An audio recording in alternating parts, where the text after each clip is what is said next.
दोस्तों, हर इंसान के जीवन में बुरा समय ज़रूर आता है। लेकिन उसी इंसान के बहुत सारे ऐसे लोग होते हैं परिचय वाले, जो उस समय में उस सामने वाले इंसान का साथ छोड़ देते हैं। दोस्तों, हमको बुरे समय में किसी का साथ नहीं छोड़ना चाहिए, क्योंकि अगर आप बुरे समय में किसी का साथ नहीं दे सकते, तो आपका कोई भी हक नहीं होता है उस इंसान के साथ अच्छे समय में रहना और उससे अच्छाई की उपेक्षा करना। इसी पर आधारित है हमारी आज की कहानी। तो चलिए कहानी शुरू करते हैं। एक बार एक शिकारी शिकार करने के लिए जंगल में पहुंचा। उसने अपने तीर पर बहुत ही खतरनाक जहर लगाया और शिकार को निशाना बनाकर उसने तीर को छोड़ा, लेकिन उसका तीर चूक गया और तीर एक पेड़ पर जा लगा।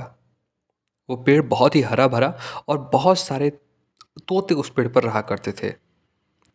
जैसे ही वो जहरीला जहर उस पेड़ पर जाकर लगा, वो पेड़ धीरे धीरे सूखने लगा और उस पेड़ पर जो भी तोते रहते थे, वो एक एक करके उस पेड़ को छोड़कर जाने लगे।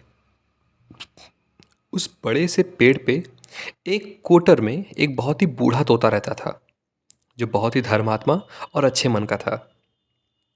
सभी तोते उस पेड़ को छोड़कर जाने लगे थे, लेकिन वो बूढ़ा तोता जाता था, दाना लेकर के आता था और उसी कोटर में आकर के बैठ जाता था, परंतु उस पेड़ को छोड़ने के लिए तैयार नहीं था। बूढ़े तोते के साथ कई बार कई साथियों ने उसको आकर के ये समझाया कि ये पेड़ सूख रहा है और किसी दिन गिर भी जाएगा, चलो किसी और पेड़ पर चलकर रहा जाए। परंतु वो बूढ़ा तोता वहां से जाने को तैयार नहीं हो रहा था। अब यह बात देवराज इंद्र तक पहुंची। उन्हें बताया गया कि एक तोता है, वो जिस पेड़ पर रहता है उस पेड़ पर एक जहरीला तीर लगने के कारण वो पेड़ सूखने और गिरने के कगार पर आ पहुंचा है और एक बूढ़ा तोता अभी भी वहां पर रह रहा है। वो दाना लेकर के आता है और वहीं पर रहता है, जबकि उस जंगल में बहुत सारे पेड़ हैं, लेकिन वो उसी पेड़ पर रह रहा है, उस पेड़ को नहीं छोड़ रहा है।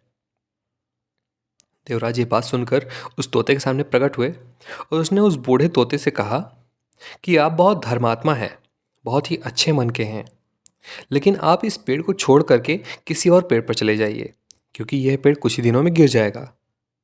तालाब के पास बहुत से बड़े बड़े हरे भरे पेड़ हैं, बड़े बड़े कोटर हैं। उन पेड़ों पर फर भी लगे हुए हैं, उन्हें वहीं पर तोड़कर खा सकते हैं, परंतु यहाँ से आप चले जाएं। तोता बोला, माफ़ कीजिएगा, इस पेड़ ने मुझे जीवन दिया है, शिकारियों से मेरी रक्षा की है, हर मौसम में मेरे साथ रहा है। ये कोटर मेरा घर है, मैं यहाँ पर पला बढ़ा हूँ।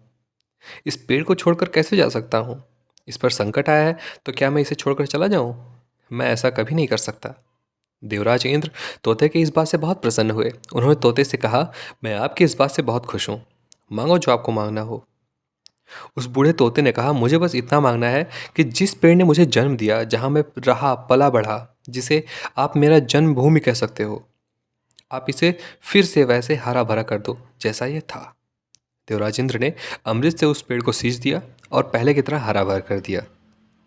अब वापस से उस पेड़ पर आकर के बाकी तोते रहने लगे। वो बूढ़ा तोता कुछ समय तक जिंदा रहा और फिर उसकी मृत्यु हो गई और वह स्वर्ग सिधार गया। तो दोस्तों, ये कहानी हमको क्या सिखाती है कि जब भी किसी इंसान का बुरा दौर आता है, तो इमोशनली वह टूटा हुआ होता है। उसे किसी के सहारे की ज़रूरत होती है, किसी की आवश्यकता होती है। अगर आप ऐसे समय में उसे छोड़कर चले जाएंगे, उससे बात नहीं करेंगे, मुंह मोड़ लेंगे, तो आपसे बुरा कोई नहीं है, क्योंकि आप किसी के भी सुख का साथी बने या ना बने, लेकिन आपको हमेशा किसी के दुख का साथी जरूर बनना चाहिए। तो दोस्तों, यहीं पे ख़त्म होती है हमारी आज की कहानी। आशा करता हूँ आपको कहानी पसंद आई होगी। अगर आपको कोई सुझाव देना है तो कमेंट में आप सुझाव कर सकते हैं। ये अपने दोस्तों के साथ ज़रूर शेयर करिए। मिलते हैं अगली वीडियो में, तब तक के लिए अपना ख्याल रखिए। धन्यवाद।